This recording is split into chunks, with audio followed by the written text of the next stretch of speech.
Estamos de volta aqui no nosso diálogo com a Gilda e com o Paulo. Bom, no bloco anterior nós estávamos falando sobre, Gilda, sobre a sua primeira experiência, que você foi, conversou voltou ao padre e o padre não conseguiu te orientar em nada. Como é que foi essa desorientação que você sofreu? Essa falta de orientação? Eu fui buscar o padre da minha paróquia, né, sobre os fenômenos todos que estavam me acontecendo, e principalmente que eu tinha começado a fazer escrita automática, né, ou psicografia, como se diz, a nível espiritual. E eu não tinha a menor ideia do que era aquilo, nem do que aquilo estava me acontecendo. E o padre não me orientou, muito pelo contrário, ele ainda até disse que não interpretou aquilo como nada ruim, tanto que ele disse que nós podíamos até escrever um livro. Eu fiquei muito decepcionada porque eu queria respostas. Quer dizer, estava me acontecendo um monte de fenômenos que eu não tinha a menor ideia, eu era psicóloga, então qualquer explicação não me agradava, ou não me preenchia, vamos dizer assim. E é aí que eu vou sair em busca de tudo que eu posso buscar, para tentar entender. Mas também, por exemplo, quando vou numa primeira reunião com os espíritas, e que vou explicar, a quantidade de medos que tentaram me colocar do que poderia estar me acontecendo também não ajudou nada. Eu saí dali pior do que eu entrei, né? Mas essa perspectiva naquela altura era o quê? Uma perspectiva de obsessão? De que poderia ser obsessor, ou poderia ser alguma coisa não positiva, alguma coisa por aí. Então eu vou continuar em busca, e é aí que vou ler muitos dos livros da teosofia. E o primeiro livro que vai me ajudar um pouco, na verdade, é um livro espírita, que foi o Mecanismos da Mediunidade, do Valdo Vieira com Chico Xavier. Né? Um livro simples, mas que na época começa a me dar alguma noção do que poderia estar acontecendo. Né? E é esse buscar, né? Logo depois eu começo a lidar também com as pessoas contatadas e abduzidas, e começo a lidar com aquelas pessoas que estavam com uma personalidade desmontada, mas um quanto energético imenso, que ninguém sabia o que era aquilo, que eu vou então fazer as primeiras reuniões na minha casa de apoio, né, abduzido e acontactado, apoio em que eu, na verdade, eu estava tentando era fazer uma radiografia do fenômeno. Então eu coloquei pessoas de vários backgrounds, assim, tipo um Rosa Cruz, um médium espírita, um psicólogo, um psiquiatra, para olhar o abduzido, e cada um fazia a sua leitura, para que eu pudesse entender o que estava acontecendo com aquela pessoa. Até porque a minha intenção naquele momento era diminuir a dor, ou diminuir a dificuldade de passar por aquele processo. Ser um processo totalmente desconhecido, totalmente novo, e continua sendo. Né? A diferença é que agora nós temos milhares de situações alternativas, independente de espiritismo, espiritualismo, para ajudar as pessoas a lidar com todos esses fenômenos. Né? E aí vou para a psicologia transpessoal, na época, que hoje em dia eu acho que devia ser psicologia da consciência, muito mais do que transpessoal, porque para mim paranormal e transpessoal não me diz nada. Eu acho que tudo são fenômenos humanos, tá? Então não são nem trans nem para, fazem parte da pessoa. E então para mim uma psicologia da consciência, porque aí é que eu vou entender o que são fenômenos da consciência, o que vai acontecer com tudo isso. Naquele momento eu tenho uma filha que está tendo o primeiro filho, então meu primeiro neto na Califórnia, e eu vou para a Califórnia, e era um apartamento pequeno, saía todo mundo para trabalhar, e eu a pé, ali eu só tinha acesso a um supermercado e a uma livraria. Tá? E aí vou encontrar o primeiro livro, chamado Transformadores da Consciência, escrito pelo Ken Wilber e pelo Daniel Brown. O Ken Wilber é o maior pensador do transpessoal, e é esse livro que vai ser talvez a raiz dos meus estudos, para eu começar a entender e andar em direção como é que eu poderia ajudar aquelas pessoas e ajudar a mim. Mas então você vai, é nos Estados Unidos que você vai ter esse apoio pedagógico, esse apoio Sim. acadêmico. Né? O apoio acadêmico foi lá. Foi lá. Porque nos Estados Unidos, nessa época, já se fazia distinção entre contratado e abusivo? Não. Não, também não? Não. Vai ser naquele primeiro congresso do MIT, né? O Abduction Study Conference, né? Sobre a abdução. Né? Até ali ainda estava tudo misturado. Eu já tinha casos de abdução, mas ainda também não tinha muita ideia. Já tinha passado pelo meu fenômeno principal, que aconteceu na minha casa, e também não tenho ideia. Então, para esse congresso, que eu costumo dizer que eu entrei pela porta dos fundos, né? Eu até brinco muitas vezes do fundo do quintal para o MIT, porque a minha pesquisa era dentro da minha casa, era uma pesquisa de fundo de quintal. Né? E quando eu vejo o anúncio daquele congresso, eu mando um e-mail do Dr. David Pritch, falando da minha experiência no Brasil, dos casos que eu tinha no Brasil, e pedindo se eu poderia participar do congresso. E ele me convida. Tá? E porque ele não tinha outra pessoa do Brasil. Mas mesmo assim, o meu conhecimento dos casos de abdução brasileiros clássicos era pouco. Eu tinha conhecimento dos casos que eu lidava, clínicos no meu consultório, e algum caso que eu já pesquisava, inclusive o caso Cláudio, que é o caso que eu coloco no meu primeiro livro, mas não tinha muita noção daqueles casos clássicos, porque eu não era da ufologia. Eu costumo dizer, e digo até hoje, eu não sou ufóloga. Eu sou uma psicóloga que estuda o processo, tá? Pelo qual as pessoas passam. E então eu vou me encontrar em São Paulo com o Claudio Povo, né? Em que ele vai me passar toda a literatura desses primeiros casos, tanto que na minha apresentação do MIT eu levo a pesquisa do Claudio. Né? Toda a tabela que o Claudio tinha feito sobre os 10 principais casos de abduzidos brasileiros, e que, muito interessante, que havia uma crença, talvez, que a abdução acontecia com mulheres, e, no entanto, os principais casos brasileiros eram homens, não eram mulheres. Né? Então, isso é uma coisa que é inverdade, né? E pode acontecer com qualquer um e não só com as mulheres. E eu vou para o MIT com os meus casos, né, para apresentar o meu trabalho em cima dos meus casos. Eu já tinha um primeiro mapeamento cerebral, eu já tinha começado então o trabalho com o Dr. Norman, que não acreditava em nada disso, mas depois que eu ajudei a pesquisar curadores, Santo Daime e outras coisas, ele resolveu deixar eu fazer a pesquisa dos contratados e abduzidos. E o desconhecimento ainda era tão grande que eu me lembro que eu tive que ler. Para ir ao congresso, todos tínhamos que ler o livro Vida Secreta, do David Jacob, para se entender o que era a abdução.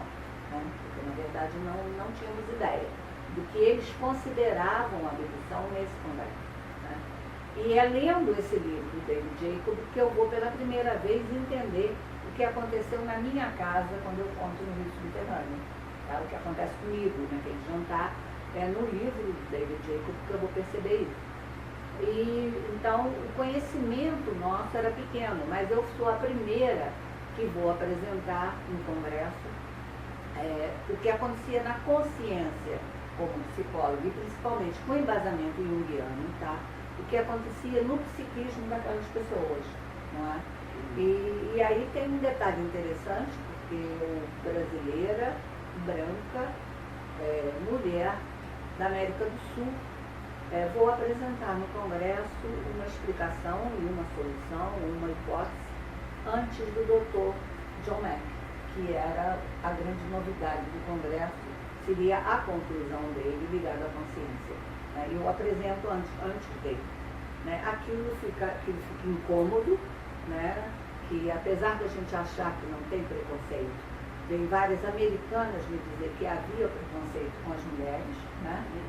E isso torna a minha relação com ele um pouco difícil. Só um ano depois é que ele vai reconhecer que o que eu encontrei no Brasil, em vez de atrapalhar a pesquisa dele, fortificava o os achados dele, né? Porque num país completamente diferente, uma pessoa diferente chegando às mesmas conclusões por causa de todo aquele meu andar tentando entender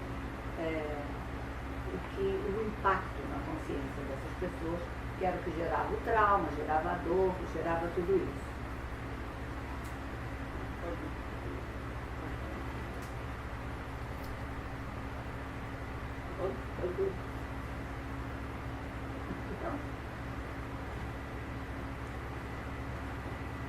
Pode falar.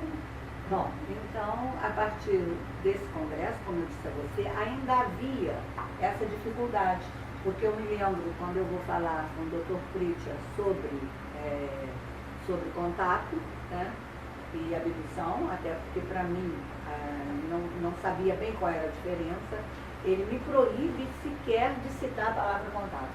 Ele diz que as pessoas contatadas são pessoas fora da realidade. E aqui nós vamos estudar alguma coisa física, que é a abdução.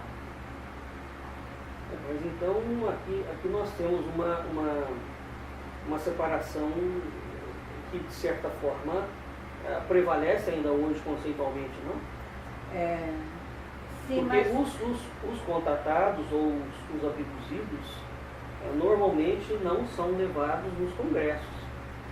Há quase que um veto em relação a isso.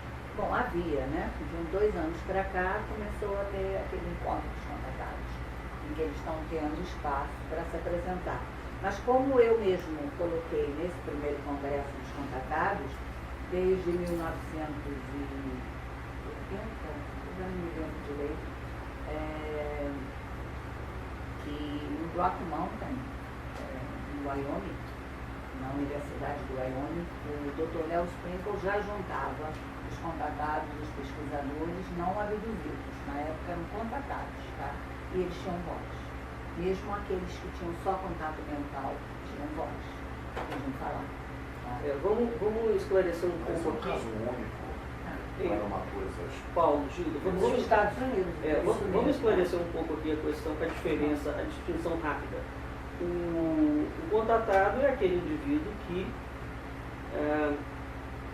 pode ver o disco. O abduzido é aquele que é levado para dentro do disco ou que é tirado do corpo e entra em contato com extraterrestres, certo? Essa é a distinção rápida e, de certa forma, clássica, né? Não bem a do MIT. Tá? A do MIT é o seguinte: o abduzido é aquele que é levado contra a vontade, tá? Por um ser não humano para dentro de um espaço que ele considera não terrestre, tá? E nesse espaço ele passa por exames. Ele pode ir consciente ou inconsciente, mas vai contra a vontade, tá?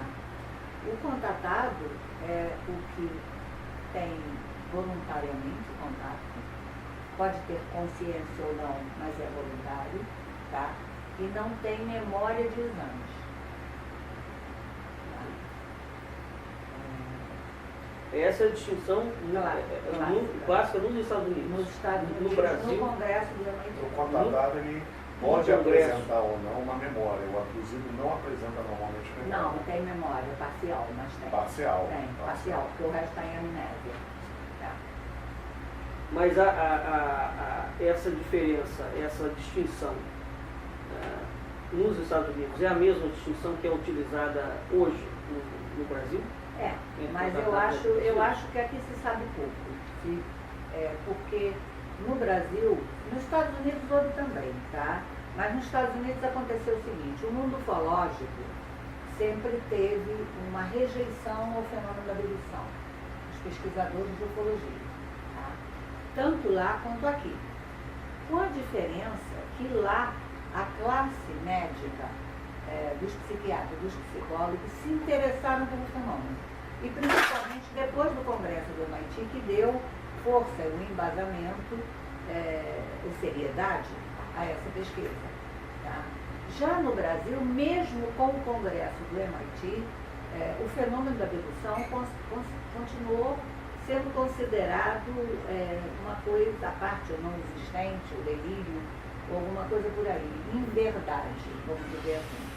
O que se chegou à conclusão no MIT, não interessa em que realidade o fenômeno está se passando. Nem interessa saber qual é a causa, não se sabe. Mas o fenômeno é real, é considerado real, não é uma doença, não é uma patologia mundial, tá? Está ocorrendo com um monte de pessoas. O que é, ninguém sabe. Então, tem muita discussão e muita inverdade com relação ao uso da hipnose, tá? A hipnose bem feita, ela vai resgatar a memória. Memória é um fato real? Não.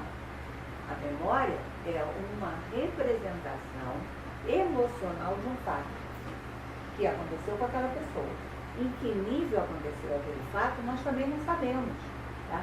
Então, por exemplo, quando colocam num artigo que eu já li, que eu comecei a falar uma inverdade de que a abdução se passa em 2 níveis, no mundo real e não real, e que isso é crença, é religião, isso é inverdade, é o que foi considerado no MIT, em Harvard, pelos cientistas. O fenômeno se passa em 2 realidades. Qual é a outra realidade? A ciência, hoje em dia, consegue pesquisá-la? Não. Tem que avançar. Dr. John Mack, quando morreu, estava tentando escrever uma metodologia como poderia ser estudado um fenômeno que se passa em 2 níveis. Então, esse é o problema do Brasil. Leem pouco, sabem pouco do que passa lá fora, principalmente porque muito investigador não sabe nem inglês para ler a literatura que existe, né? E vai colocar tudo como crença, como invenção, como não ciência, que está fazendo falsa ciência. No entanto, em Harvard, a minha pesquisa com as ondas cerebrais foi a única coisa apresentada como o primeiro índice concreto ou físico que se teria do resultado de uma abdução. Não quer dizer que a abdução fosse verdadeira, tá? Mas deixaria esse tipo de registro. Sim. E que é um registro físico, que é um registro nas ondas cerebrais. É uma caminhada grande. Agora, retomando a nossa questão principal aqui, que é o seguinte. Naquela altura, ou seja, na década de 80, a construção, quais foram as dificuldades que vocês encontraram, dificuldades totalmente distintas, o Paulo como contatado e como uma pessoa que, pela sua própria caminhada, vai tendo que entrar dentro desse trajeto e, por conseguinte, tem que buscar também um apoio de literatura, um apoio de pessoas, etc. E você, na experiência clínica, né? Quer dizer, como é que o ser humano, como é que vocês fizeram, vamos voltar a essa questão, que é uma questão importante, na ausência desses referenciais, como é que vocês conseguiram construir essa caminhada onde não há referencial? Olha, na verdade, pelo menos dentro do meu ponto de vista, não existe referencial até hoje. Você lida com uma fenomenologia em que você não tem parâmetros. Você não sabe o que é, até hoje, você não sabe o que querem, de onde vem, como vem. Não existe, obviamente, por ser algo considerado não só desconhecido, mas de um âmbito cósmico, você não tem referência no planeta para fazer nenhuma analogia, ou estabelecer com você mesmo os parâmetros. Isso existe até hoje. Eu até costumo dizer em palestras que quando está aparentemente se chegando a alguma conclusão, ou se criando algum termo metodológico de pesquisa consistente, o fenômeno muda de atuação de uma tal forma que puxa o tapete de todo mundo. Né? Ou seja, adentra uma novidade dentro da fenomenologia que escapa por toda e qualquer referência ou iniciativa de pesquisa dentro de um método. Justamente por não ter referência alguma. É algo completamente desconhecido até hoje. Né? Tanto que até o termo extraterrestre se torna inadequado. Por não sabemos realmente do que se trata. E isso, como eu falei, a meu ver, funciona até hoje e vai continuar por bastante tempo. No nosso caso, principalmente o meu pessoal, essa falta de referência, ela se acentua pela experiência, pelo testemunho que pessoas como nós temos ao longo do processo, ao longo da pesquisa também. Né? Ou seja, o que segura muito nisso, pelo menos no meu caso, a família, a minha convicção do fenômeno. Eu senti que ao longo do tempo eu fui preparado para isso por algum motivo. A fenomenologia me deu, no meu caso, uma segurança muito maior, ao contrário do que a maioria experimenta, uma insegurança e uma incerteza.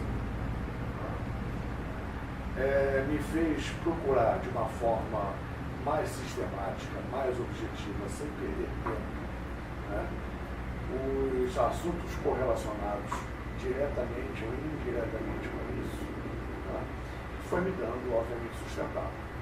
Não somente na questão científica, como na espiritualista. Ou seja, o espiritual tem dentro do científico, o científico tem dentro do espiritual. Como é colocado como a nova atômica que vigorará no planeta novamente. E, em cima disso, toda a experiência e toda a prática que eu venho tendo, com aulas, cursos, repassando, transmitindo conhecimentos que são correlatos com a intenção e o propósito que eles apresentam ao longo do tempo.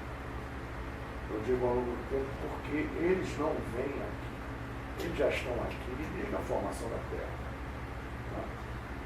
O que nós vemos de fenomenologia ufológica a nível de contatos de primeiro grau, por exemplo, que é o avistamento em si, a menos de 200 metros, isso aí são naves que já estão aqui, pouquíssimas vezes fora. A maioria já está aqui já há muito tempo.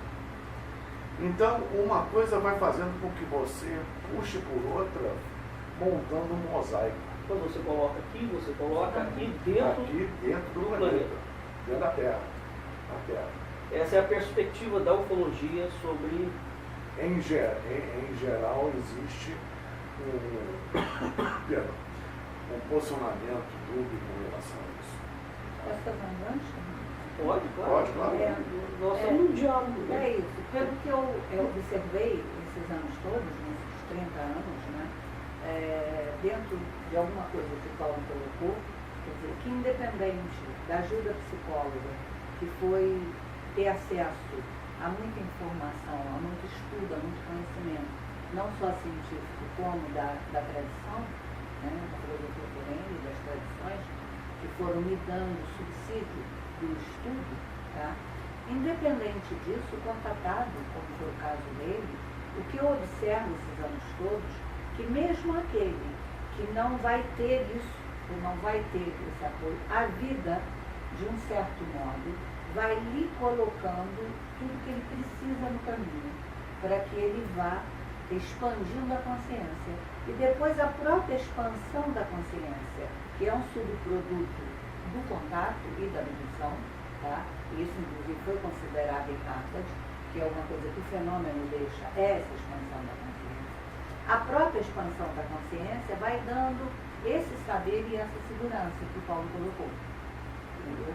Quer dizer, independente da pessoa ter tido um mestre físico, ou um psicólogo, ou um ufólogo que lhe orientasse. Ele mesmo, com essa expansão, ele vai conseguindo encontrar as suas muletas e depois o seu saber. Então a atuação extraterrestre, no caso do contato específico, ela deixa um arcabouço, né? Podemos dizer assim, um arcabouço de força no interior da consciência. No interior da pessoa, sim, né? No interior da pessoa. No interior do ser. Com E até porque ela já é montada igual um cenário. Sim, porque diferentemente de um processo mediúnico em que o médium tem, digamos, o suporte do espírito, né? O suporte paralelo ali, aquela presença muito mais constante, depois do contato, a única coisa que permanece é ou uma memória ou a força que é introduzida, Uma energia. né, a força, a energia, o poder, seja lá o que for, que é introduzido, que fica, né, como um depósito dentro do arcabouço da consciência. O que eu sinto... E que vai conduzindo a pessoa. Sim. Isso, o que eu sinto que essa energia, ela justamente fica armazenada para ser exposta no momento certo, e esse momento certo faz com que essa energia ligue ou religue em você Saber. interruptores que estavam em stand-by. Ô Gilda, mas nesse caso, por exemplo, vocês não veem uma ligação entre, pelo menos dentro de um campo mais formal, né, com o processo da iniciação? Sim, porque tanto é que eu ia colocar a justamente isso. iniciação deixa no indivíduo. E vai dando os quantos. E vai dando os quantos. Isso que eu ia colocar, pelo menos no meu caso, me fez despertar conhecimentos que me ajudaram a entender, compreender, vivenciar melhor esse processo nas tradições antigas. Iniciáticas. Iniciáticas, principalmente com respeito às principais e mais antigas civilizações. Como se aquele conhecimento, aquelas pessoas, aquelas almas estivessem mais preparadas para lidar com isso do que nós hoje, na nossa era moderna. Tá? É como se fosse um reacender dentro de quem passa a experiência. Ou pelo menos quem simplesmente tem contato com a experiência, com o assunto, pesquisa, é porque algo por trás tem. Tá? Se ele vai passar por um contato consciente ou inconsciente com a abdução, é uma consequência. O processo ele começa. É oferecido, vamos dizer assim. Repito, no meu caso foi o estudo iniciático das civilizações antigas, dos conceitos antigos, dos livros sagrados, que me deu, dentro das suas entrelinhas, os subsídios importantes e suficientes para compreender e lidar melhor com o fenômeno. Uma vez que a atuação deles lá não difere muito daqui. Tá? Só que o pessoal daquela época era mais preparado para isso. Agora, eu tenho um lado científico, né? Que apesar de ter acontecido a mesma coisa que o Paulo colocou, e saber que esse subsídio é importante, inclusive no meu livro Transformadores, eu vou dando esse embasamento, vou comparando os processos iniciáticos com essa parte da abdução, e apesar de achar que tem tudo isso, tem um lado meu, tá, de cientista, né, que continua achando que esse fenômeno é novo e que tem alguma coisa além que nós ainda não conseguimos perceber. Não captar. Isso. Tá.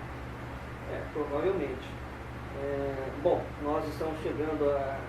Talvez o fenômeno seja novo por se apresentar agora de uma forma diferente, mais adequada à adaptação que ao longo desse tempo a humanidade teve em interpretar o fenômeno mais próximo da realidade dele. O que não, eu concordo com a Gilda, o fenômeno é novo, é desconhecido, por você não ter parâmetros de estudo, ainda é velada a sua essência. Tá? Agora, a manifestação disso muda com o passar do tempo, no sentido que a humanidade vai sendo preparada e adaptada a compreender e entender melhor a manifestação do fenômeno, cada vez mais próxima da sua realidade. Certo. Então, bom, nós vamos ficando por aqui e no próximo bloco a gente volta falando sobre contactados, abduzidos e outros assuntos interessantes. Até mais.